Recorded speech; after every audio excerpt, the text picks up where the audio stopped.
এখানে কেউ রাজা নয় আর বাকিরা প্রজা নয়। এখানে সকলেই বাংলাদেশের একই সংবিধানের অধীনে সমান। তাহলে এখানেও আমরা বাধ্য হব।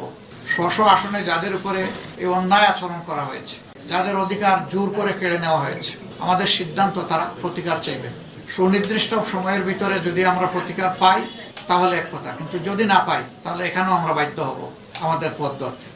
আমরা আশা করব নির্বাচন কমিশন শুভবুদ্ধির উদয় হবে এবং তারা ন্যায় ইনসাফ করবেন। সঠিক প্যাড আর সঠিক তথ্য দিয়ে কেশু সামলে নিব এক হয়ে। Monalisa sanitary napkin. না করলে দায় তাদেরকে নিতে হবে। আমরা এখনো বলবো, দেশকে আমরা ভালোবাসি, ভালোবাসার জায়গা থেকে আমরা দেশের শান্তি শৃঙ্খলা এবং দেশের ঐক্য চাই। আমাদের স্লোগানই ছিল ঐক্যবদ্ধ বাংলাদেশ। ঐক্যবদ্ধ বাংলাদেশে থাকতে হলে পরস্পরকে সম্মান করেই থাকতে হবে। এখানে কেউ রাজা নয় আর বাকিরা প্রজা নয়। এখানে কেউ মালিক নয়, বাকিরা তাদের অধীনস্থ নয়। এখানে সকলেই বাংলাদেশের একই সংবিধানের অধীনে সমান অধিকার তারা ভোগ করবেন।